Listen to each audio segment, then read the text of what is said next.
When seen through the lens of North Korean propaganda, he looks like the happy winner of a Best Job in the World contest.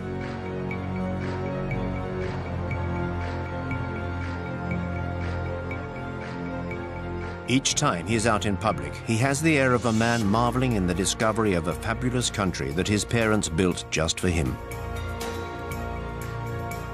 A country where he has a hand in just about everything. Drawing up plans for a new quarter of Pyongyang. Being a lifeguard for the youth of North Korea. Sampling the biscuits which will soon flood the regime's groceries. Overseeing the growth of the chicks on the state farms. And even acting as an advisor to the country's hair salons. Arduous days, but days where he can still find the time to try out the latest rides at the capital's amusement park. These absurd, amusing, but also terrifying images are the only ones we have to help us understand this young man, who is at the controls of a nuclear power. Kim Jong-un does not give interviews, so we have decided to go and meet those who know him best, in an attempt to draw a clear portrait of him.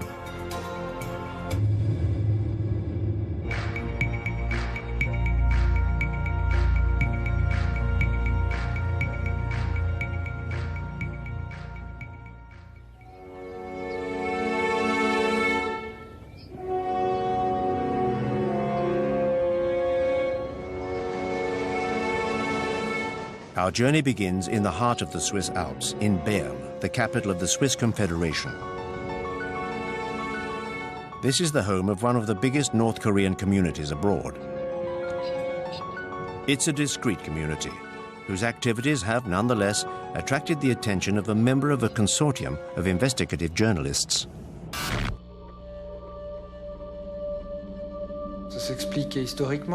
There is a historical explanation. Switzerland is a neutral country, a member of the United Nations in Geneva and other international bodies. And North Koreans have always had access to Switzerland, with its peaceful side and its respect for privacy. Many famous people have sent their children to be educated here in Switzerland. These are probably the reasons that compelled Kim Jong-il to send his children to Switzerland.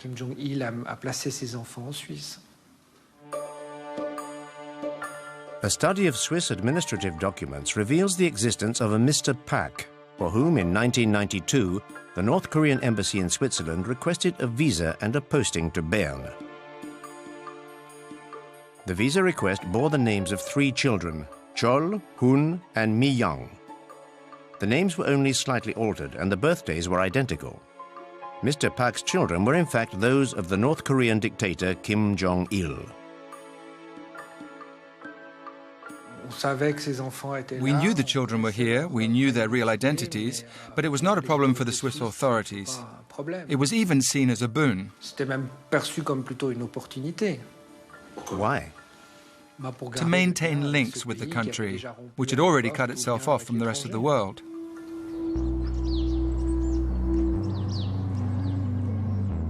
The unusual family spent a year living at the embassy in a residential suburb of Bern. Chol, the eldest, enrolled at a nearby international school for the children of diplomats and businessmen.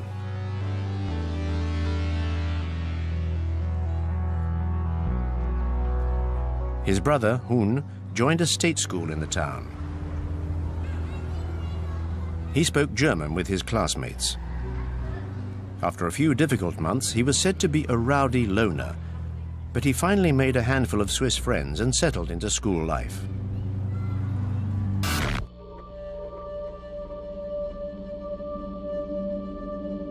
The boys' school results weren't bad. They were sometimes mediocre, sometimes all right. And he was very much into sports. And he was particularly interested in basketball. He was very keen and quite good at it.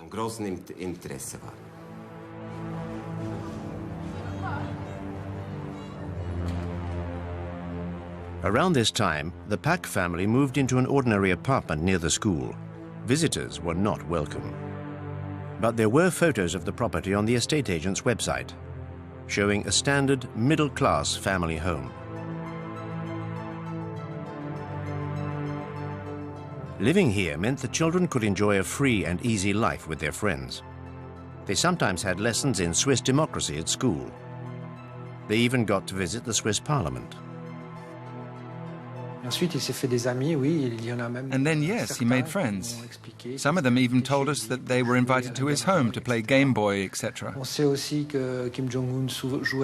also know that Kim Jong-un used to play basketball with his neighborhood friends, not necessarily of his own class, pretty much every evening. And that he was a perfectly pleasant kid, like all kids of his age. The pictures we have of Pak Hun are in sharp contrast with the images we have of Kim Jong-un. How can we be certain that this is the same man who spent his entire adolescence in Switzerland? Judicial identification experts compared the two images. Facial spacing, ears, teeth. There seemed to be no possible doubt. Added to which, another clue was unearthed by the Swiss Secret Service. A North Korean woman by the name of Ko Young-hee regularly arrived in Switzerland by private plane. The Swiss agents who tailed her suspected she was smuggling precious metals. But the truth was something else altogether.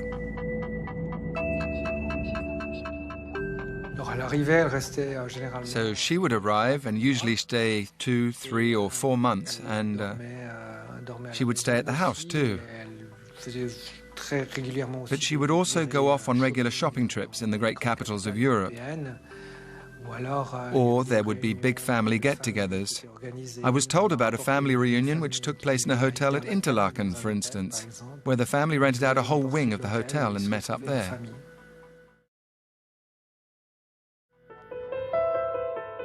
During the 90s, Kim Jong-il's private life was a state secret.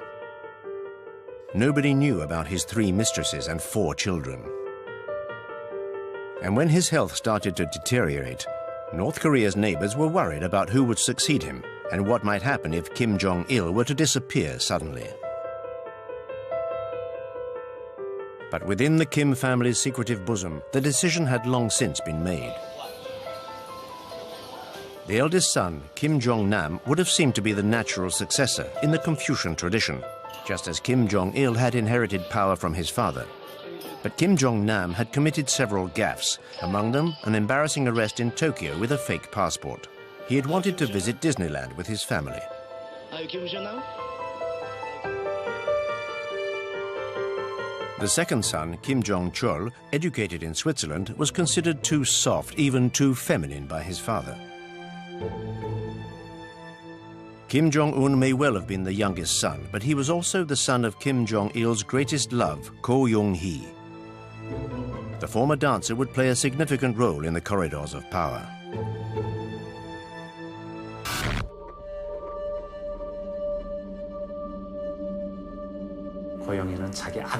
Ko Young-hee played an important part in ensuring that her son took over the reins of power. Kim Jong-nam, the eldest son, already had an important role in the country's hierarchy, with an elevated position at the General Bureau of Data Processing, where he specialized in communication networks. But since Kim Jong-un took control, Kim Jong-nam has found himself in an awkward position. He can no longer return to North Korea.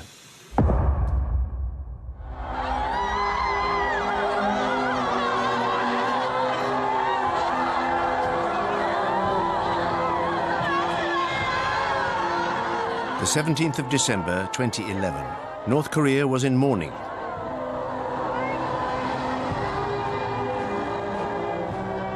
Kim Jong-il, the shining sun of the 21st century, had died just a few days before. It was time for the propaganda machine to set up the funeral scene. The funeral would also be the confirmation of the youngest son's accession, which had been confirmed to North Korea and the rest of the world a year earlier.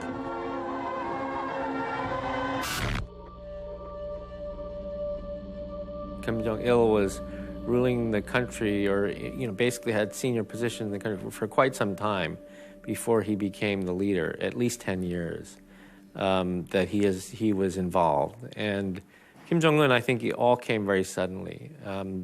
The propaganda, they did a bit of going back and sort of trying to create a story about how he was being trained many years in advance. But that wasn't the case at all. I mean, the fact of the matter was that his father had the first stroke, and that's when they started becoming concerned about succession, and then he died quite suddenly. And I think the young fellow was not ready.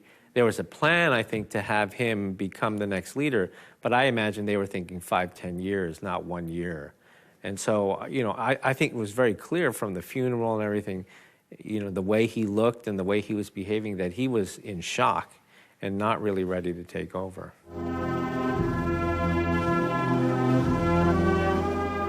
Kim Jong-un's problems had already begun.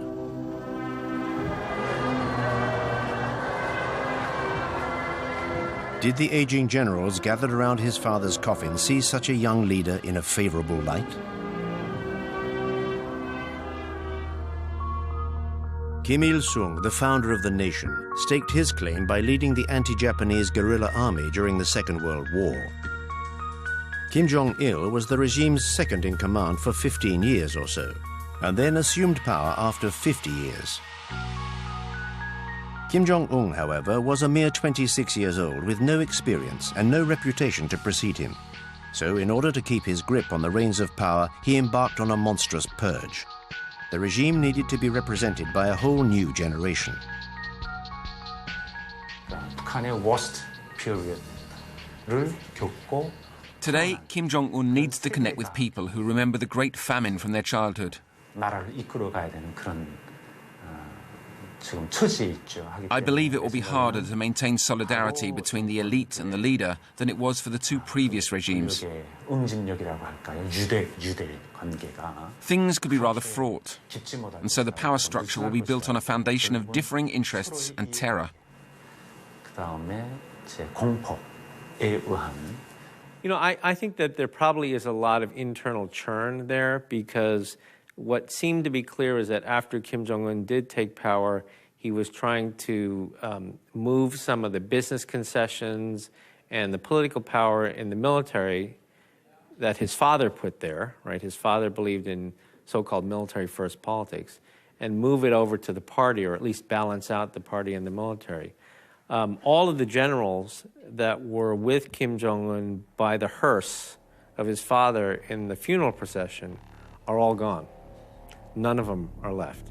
And so very clearly he's wiped out a group and is trying to bring in a new group. The most prominent victim of the purge was just behind him during the funeral. His uncle, Jang Song-taek, married to Kim Jong-il's sister. Since the 70s, this member by marriage of the family had been at the very heart of power. His brothers were powerful generals. He himself had held a number of key posts in the armed forces and the economy. When Kim Jong-il's health first started to become a cause for concern, his name was mentioned as a potential successor, or at least as a regent to the dictator's young son. 2 years after coming to power, Kim Jong-un decided that his apprenticeship was over and had his uncle executed, along with most of his closest relatives. 굉장히 유능하고 For us, Jang Sang-tak was a very competent man. 자기 I worked with him. 부하들 잘 챙기고 He was funny and kind to his subordinates. 업무 He took good care of us and worked hard. 이었죠. Certainly the news of his arrest and then his execution were quite surprising to many of us who study this country. But I think what was the most surprising was the written statement that came out explaining why he had been killed. You know, in the past in North Korea, when these sorts of things happen, they happen very quietly. It's a car accident or it's a sickness, and there's really not much explanation given. But in this case, you know, a very clear explanation, in many ways exposing vulnerabilities inside of North Korea. The charge sheet accused Jang Sang-taek of wanting to overthrow the regime. This was a tacit admission of a struggle at the heart of the power structure. He was also accused of being an unfaithful husband and a corrupt communist. And rumors of his fondness for young girls were confirmed by the official press.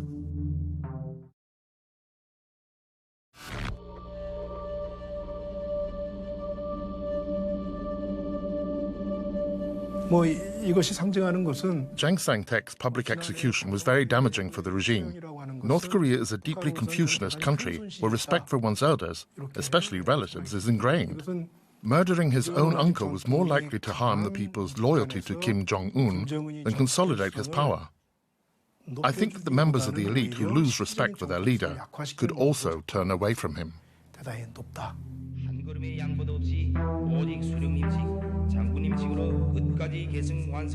In order for his accession to power to succeed, Kim Jong-un decided to use terror to subdue the regime's old guard.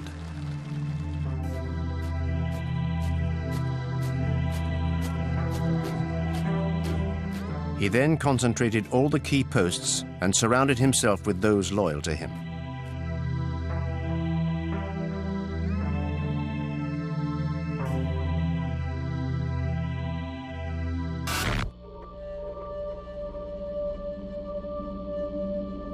I think that Kim Jong-un is in charge. I don't think that there are puppets behind him because I think the system is designed to only have one person in charge.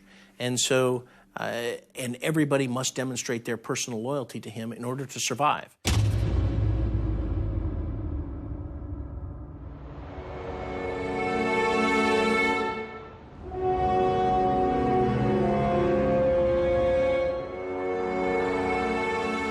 "20 million Koreans live in the city of Seoul, the capital of South Korea. 20 million people more obsessed with their own success than with Kim Jong-un. However, closer scrutiny reveals that the whole city is ready for war. The military's control over the city makes it an impregnable citadel. A vast underground network was conceived as a shelter from any attack by the North. But people no longer notice the gas masks and the emergency rations provided in ever-dwindling numbers in the underground stations. I'm not worried about war. I've done my national service. Their nuclear capacity, on the other hand, that does worry me greatly.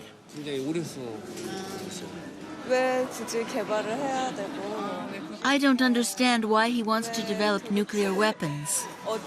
To blackmail us? To threaten us? To get something out of us? Or just for his own personal glory?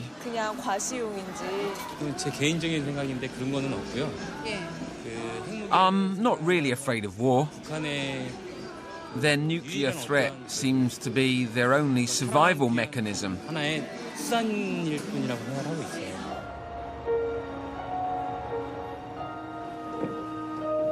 The North Korean border is only 30 kilometers away.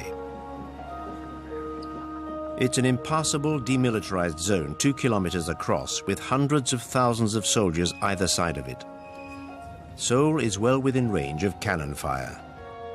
The soldiers in the south can see villages in the north. Unlike his father, Kim Jong-un personally inspects the advanced posts, which are the greatest threat to Seoul.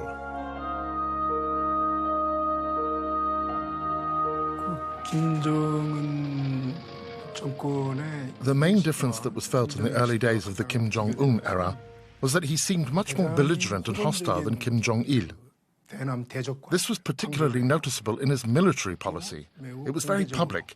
He didn't try to hide it. He stressed the importance of operations designed for a potential confrontation with South Korea. He increasingly put his armed forces on a war footing. This approach was illustrated by the training and exercises that the North Koreans were subjected to.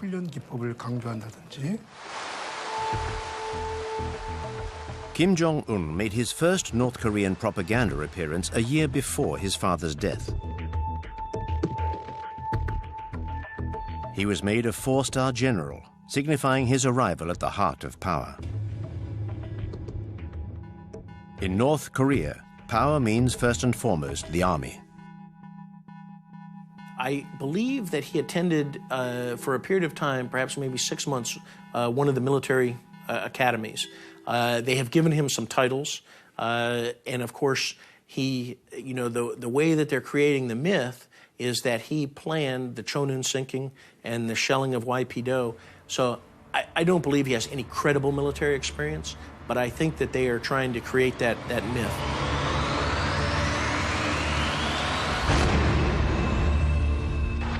You know, he was given the title as a 4-star general in one of the People's Assemblies as they were making the transition, but not any experience that we know of. The propaganda says he's an artillery expert, so they try to create a myth around him that shows that he's a great warrior, a great military man. And I'm sure for the military in North Korea, you know, they probably don't like that, you know, that this young fellow with no experience all of a sudden gets 4 stars and is considered one of the top military brass in the country, even though he has no experience.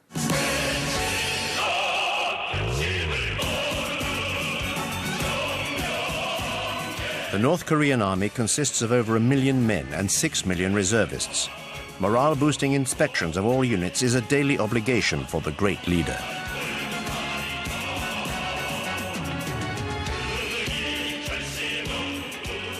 But the army's thousands of tanks and hundreds of aircraft, inherited from Soviet-era Moscow, are all but obsolete.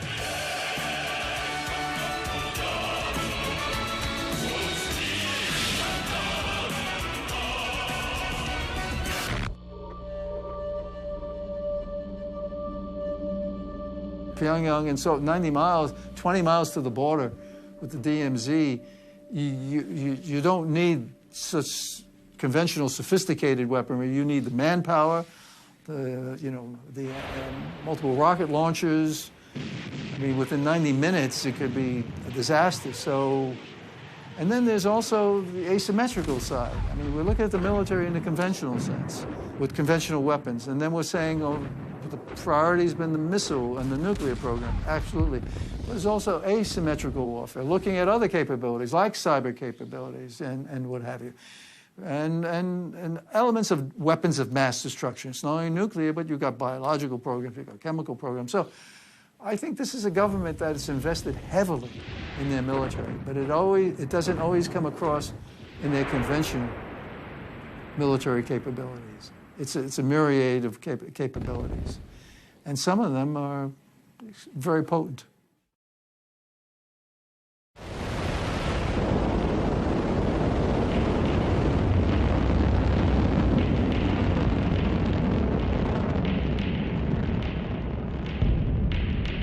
I mean, we all have to care about North Korea. Let's be practical. North Korea has nuclear weapons. It's the 9th nuclear weapon state. The assessment is from 6 to 12, maybe even more nuclear weapons, right? And they're developing their programs. They have a uranium enrichment program to build nuclear weapons. They have missile systems. They have the Scud, they have the Nodongs, they have the Taepodong. They're building the KN-08, which is an intercontinental ballistic missile, which is a mobile missile, solid fuel, so it's great capabilities. So North Korea is persisting with their nuclear program, their missile program, and the prospects of proliferating some of that, selling some of that material.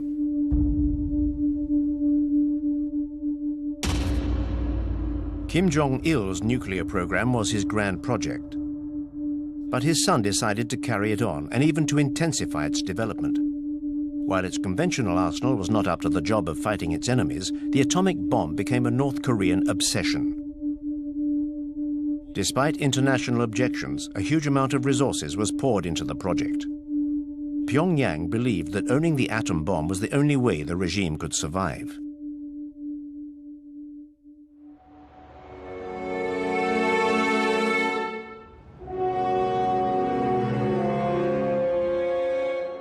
It is the only deterrent to its great enemy, the USA, with whom it was at war during the 1950s. Washington perfectly well understands the relationship between the superpower and the small Asian country. The memorial to the Korean War is just a few blocks away from the White House. Since the 1953 ceasefire, the American government has kept a close eye on the Korean crisis. 30,000 soldiers are still stationed on the south side of the demilitarized zone. Crises and crisis management scenarios are constantly being re-evaluated. This show of strength is seen by Pyongyang as a direct threat to its survival.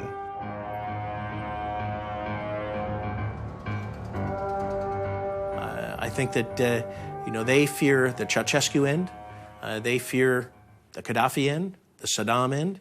All those those leaders who have lost because they didn't have nuclear weapons, they made agreements with the United States, or their people rebelled, in Ceausescu's case, they don't want to end up in those cases. And when they look to South Korea, they don't believe that they will be given a future in South Korea. And clearly a democratic South who would try and send to jail their own presidents, they can only imagine what they...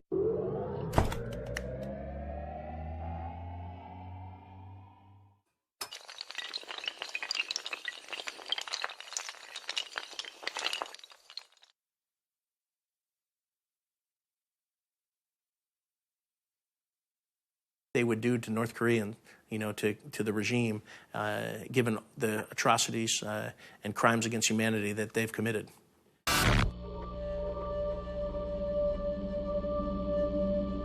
North Korea's goal is to, if you will, to place North Korea in a situation so that no one in the rest of the world would dare attack North Korea. Having said that, while the media today has tremendous focus on this question, can North Korean missiles reach Alaska or California or wherever, in reality, North Korea today has the capability of transferring weapons of mass destruction anywhere in the world through its trading companies, their affiliates, and a very sophisticated shipping network.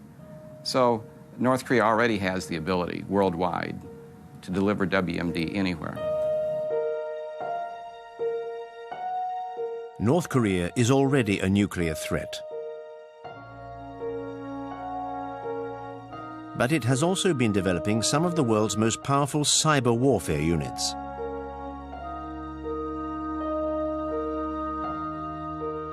For example, they attacked the South Korean financial system, as well as Sony's film studios in the US, in the wake of a comedy movie which openly mocked Kim Jong-un.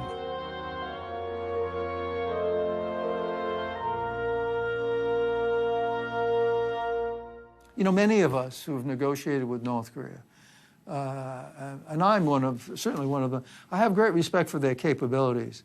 But those who have not spent much time in North Korea or dealing with the North Koreans, they say, look, this is a country that can't feed its people. If you have malnourishment going on and so forth, and you have this economic development, which is minimal, if anything. I mean, the public distribution system doesn't work. You compare North Korea to South Korea, I mean, there's no comparison. South Korea is a modern country that has significant GDP and per capita income is high. And North Korea, since the 60s, has just gone down and down, having been at a high level at one point and going down and down. So they've not done that in that way. But they have. But we should never underestimate their capabilities. When they put their mind to it, they're very effective. When they put their mind to a nuclear program, they're very good. Many people said they could never have a uranium enrichment program with spinning centrifuges. That's sophistication. Of course they could. Missile delivery systems, of course they could. You mentioned cyber. I'm of the school, yes. If they put their mind to it, they don't need an internet system per se. They need people who are focusing on cyber technologies, the tools necessary and how you do that and so forth. And they're very good when they put their mind to it. So I have high respect for the North Koreans when they focus their attention and put the resources behind it on capabilities, building capabilities.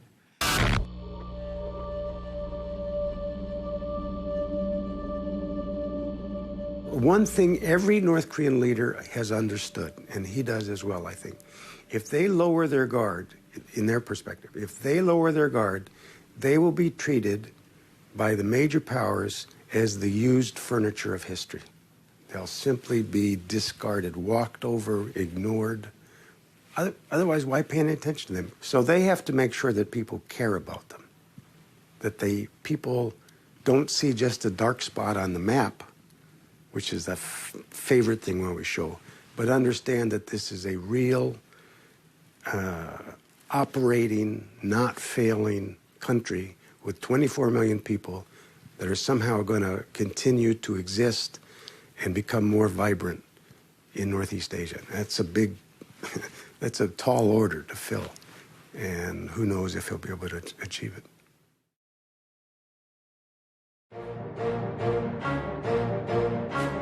In order to maintain his grip on power, Kim Jong-un decided to fight a war on two fronts. One of these was the preeminence of the army and the apparatus of repression. The young leader spoke openly about the country's poverty. He claimed he would not be able to sleep until his people had an adequate standard of living. From his youngest days, Kim Jong-un spent a long time with his father's Japanese chef, who became his close companion.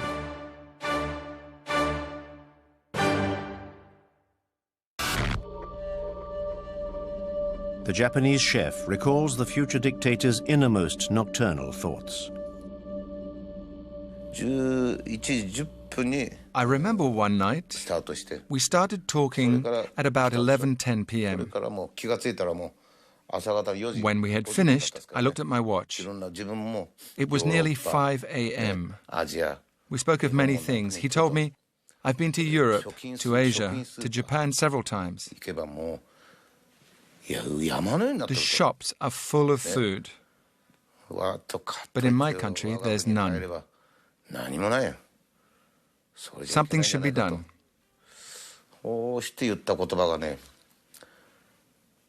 Then he said, I think we should follow the example of China's policy.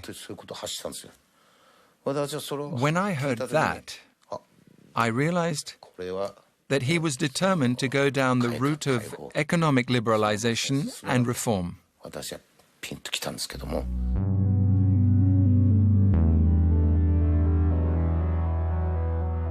Every day, propaganda portrays Kim Jong-un as the great orchestrator of the renaissance of North Korea's agriculture and economy.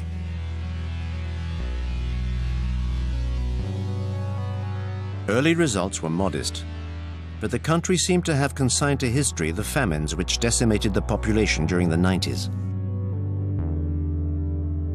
You know, in his first speech in April 2012, I got the impression that one of his main goals was to convince his own people and the rest of the world that this was, in one sense, a new North Korea.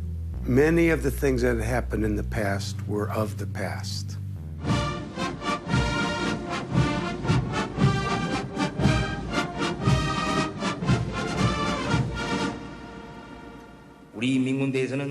Our People's Army must be the embodiment of our great general's slogan, help the people. The People's Army's soldiers and officers do more for the people than they would do for their own families. Our people are the finest people in the world. They have faithfully supported the party in face of great challenges. They should never have to tighten their belts again. They should be able to benefit fully from the riches of socialism. That is our party's firmest resolution.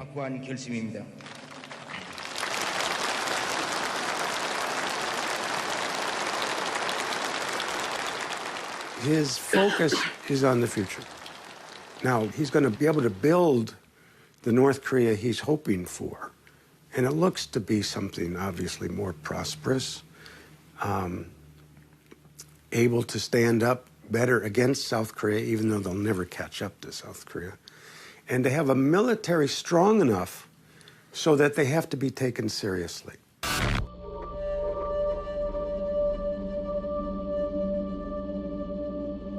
많이 어렵진 않아요. North Koreans do not live in abject poverty like they once did. We no longer have absolute famine. We now live relatively well. There's just a gap between rich and poor. But there is no longer extreme penury. You may see awful images of starving North Koreans, but that was 10 to 15 years ago. It isn't the case nowadays. North Korea is churning internally as we speak. There are amazing changes occurring within that country. Kim Jong-un is allowing an unprecedented number of people to leave the country, to learn about the basics of business, to learn about international economics, to learn about how to transition from a controlled economy to a market economy. Now, this is remarkable that he is allowing this sort of situation to occur. North Koreans are now able to go to Singapore to learn about the basics of business. North Koreans go to Hong Kong, they go to Vietnam, As we speak, there are North Koreans in Canada learning about international economics. And at the same time, North Korea is actually allowing a certain number of people, including some from Singapore, to go into North Korea and to discuss the basics of business.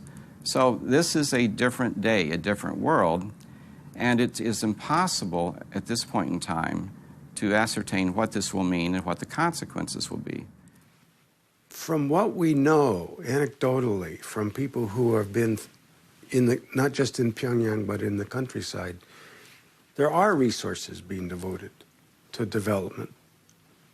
Housing, infrastructure, some extent food, maybe in the agriculture area, it looks as if there's some reforms or changes that are could lead to increased harvest. None of these things at this point are real big, and anybody in North Korea who's implementing them probably is a little bit worried that they might get reversed, because it's not yet clear that they've been completely and totally endorsed from the top. But there's a cumulative effect. A new economy for a political beast born of the Cold War. Just like when China's Deng Xiaoping opened the country for business while playing father of the nation. But North Korea's psychological control over its people reaches a whole new level, like that of a secretive sect. Will it be able to survive this new openness? I think in general, because they have no problem with getting cash, right, through small projects like Kumgang Mountain or the North-South Joint Industrial Complex, but something that really opens the country up to free market forces, that allows for free and open exchange. These are all things that may make them richer, but it is seen as a threat to political control. And that's what we've seen throughout Asia. You know, if the economies start to grow, you get middle-class incomes, they start demanding more political freedoms. You know, this is what we saw in Taiwan.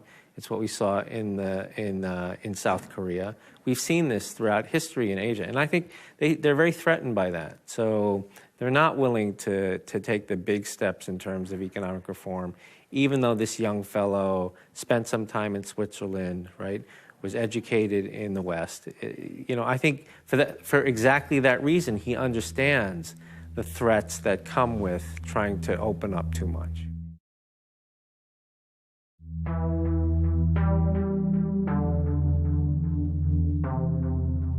For Kim Jong-un, it's a matter of survival. After the years of poverty of his father's reign, North Koreans need to be given a new sense of hope if the country is going to stay together. His cheerful appearances and chubby frame contribute to the resurrection of the image of Kim Il-sung, who he has come to resemble physically. In North Korea, even the smallest child in the street loves Kim Il-sung. He was the great leader. During his time, people ate well and were not poor. It was from the reign of Kim Jong-il that the country experienced the worst poverty. So Kim Jong-un is trying to show that he is not like his father, but like his grandfather, whom everybody loves. And that's why he tries to be like his grandfather now.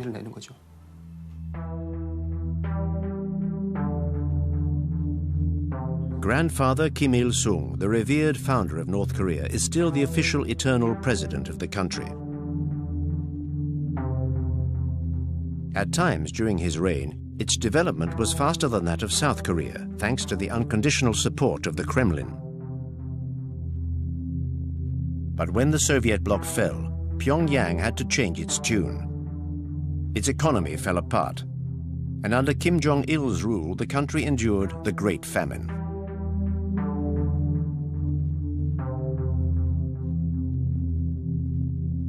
By adopting his grandfather's style, Kim Jong-un seeks to recreate the mythical glory years. He wants to make a link between this supposed glorious past and the new generation, brought up during the dark days and now being sent all over the world to learn about economic reforms. A new generation which sees a leader in its own image, who enjoys basketball and theme parks and is happy to mingle with the general population in front of the lenses of the propaganda machine.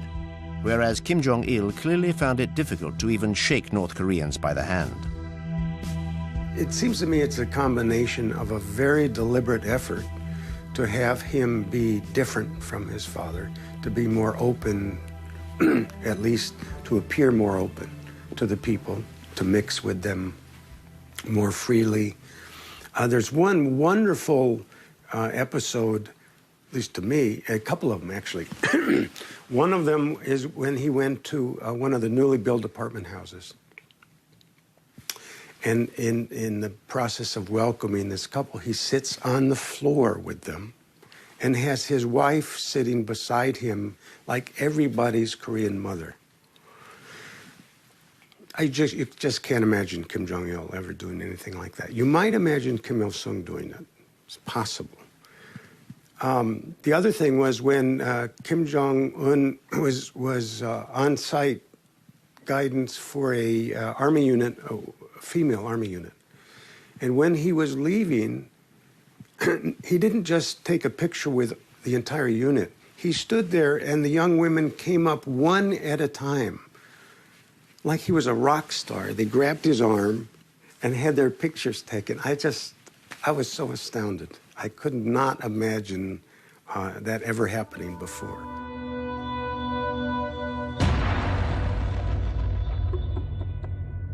Something that seemed equally unimaginable was to hear Kim Jong-il's voice. Throughout his reign, the only propaganda put out was either silent films or images. He never spoke in public.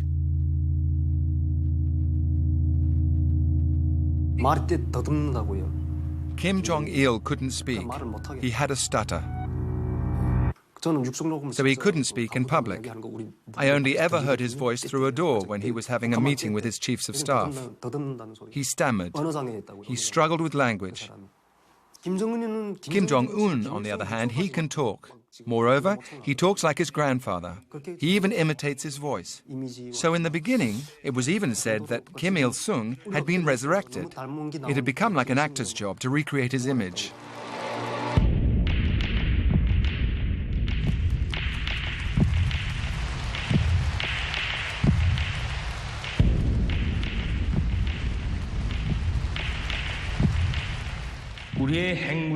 Our nuclear capacity is our guarantee of protecting our national sovereignty. It allows us to build peace, prosperity, and power, as well as the happiness of the people.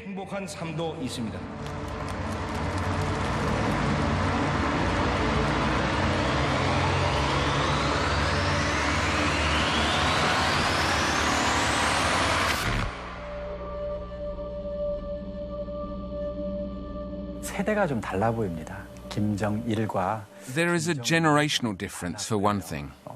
아무래도 외국 유학을 했고 In my eyes, Kim Jong-un and Kim Jong-il have different styles. Kim Jong-un studied abroad, so would have a closer understanding of international criteria. Therefore, he seems more normal than Kim Jong-il, who had too many wives and wanted to keep his family, especially his sons, hidden. Kim Jong-un will not be like his father. So I think he's trying to demonstrate that he has a relatively normal presidential style.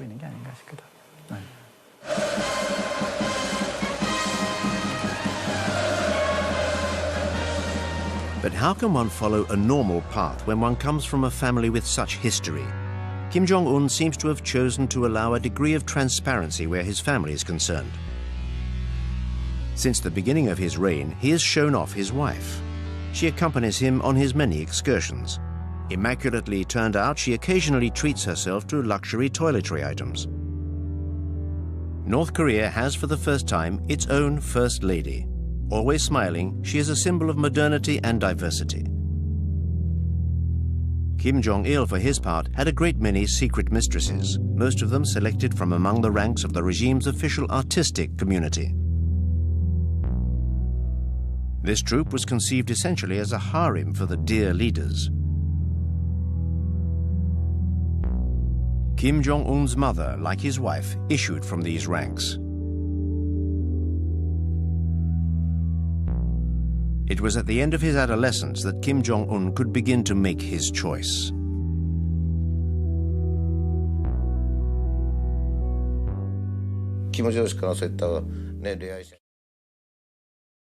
Kim Jong-un was never forbidden from going out with girls, but he just wasn't interested. He was just interested in sports. He was always playing basketball. But one day, I felt relieved. That day, amongst the pleasure brigade, there was a buxom young lady. Kim Jong-un called me over and said, "Fujimoto, look at those puppies."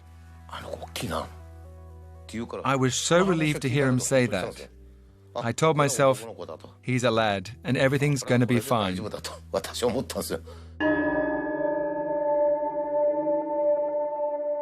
There is one other woman to whom the regime is giving an increasingly significant profile. She was seen behind Kim Jong-un during his father's funeral, although the propagandists never named this young woman in mourning. She's the dictator's younger sister, Kim Yo-jong.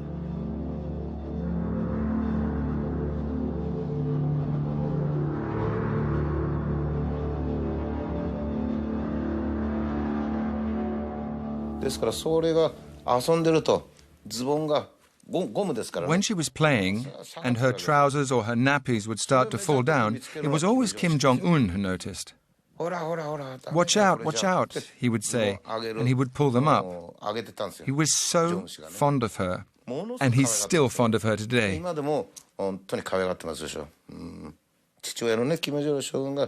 Kim Jong-il was equally fond of his little sister.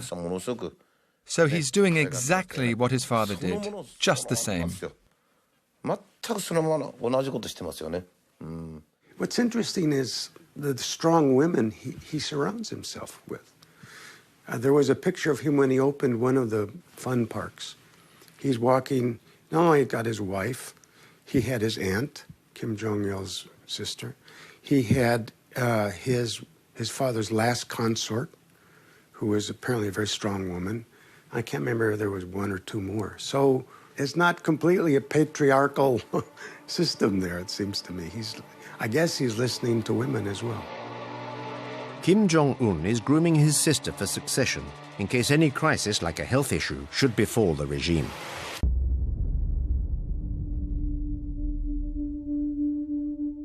In late 2014, the dictator disappeared for a few months because of a surgical procedure on his ankle.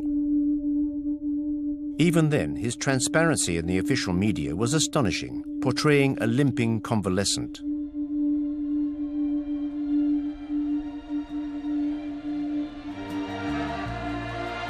This remarkable contrast with the image of a living god, so commonplace in Korea's daily life, almost seems to embarrass even him.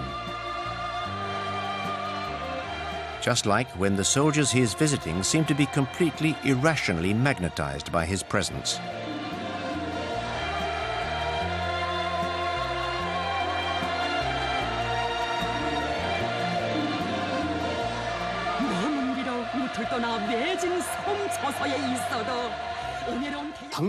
There's nothing special about these pictures. It's perfectly normal. Here in North Korea, Kim Jong-un is like Jesus. If you were a Christian and you were to see Jesus aboard a boat by the river, wouldn't you try to follow him? This is no different.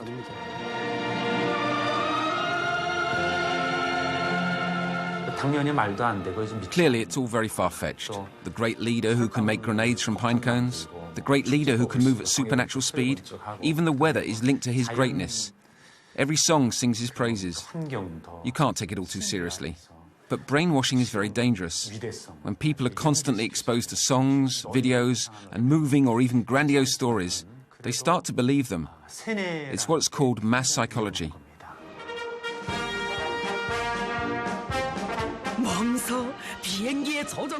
This allows North Korean television to present the dictator as an instructor for airline pilots.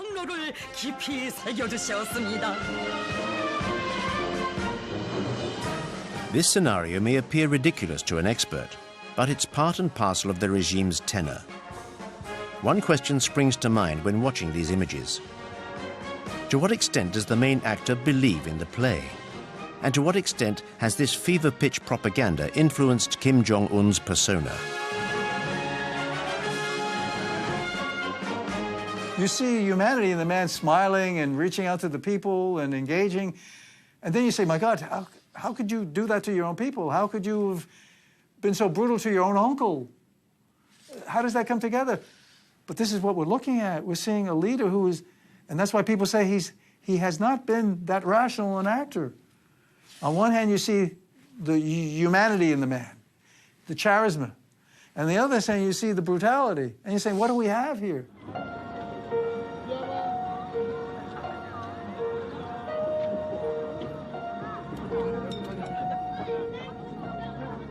At the frontier between the two Koreas, the sentry posts have become tourist destinations. South Koreans come here for a family outing on Sundays to take a look at these vestiges of the separation between the two countries.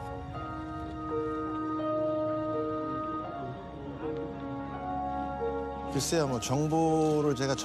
don't know. It's difficult to get any real information about Kim Jong-un, other than what's disseminated by the media. But when I see that, I get the feeling that he won't remain in power for long.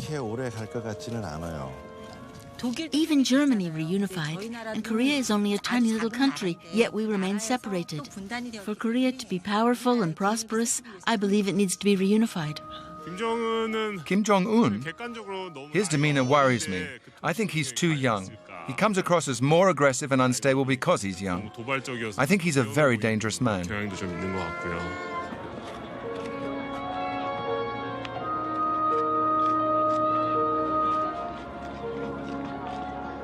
I would say stake my 34 years in the military on the South Korean military would defeat North Korea. But it will be bloody, it will be tragic. South Korea will suffer tremendous destruction, and as I started out saying, the entire world will be impacted, at least economically, if there is a war.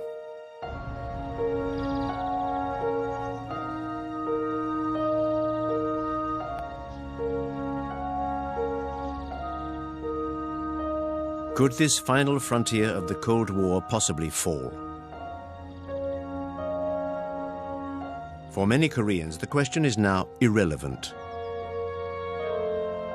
Personal and family connections have all but vanished after 60 years of separation. 60 years of watching the Kim family show in Pyongyang, a soap opera which holds the keys to the future of the Korean peninsula.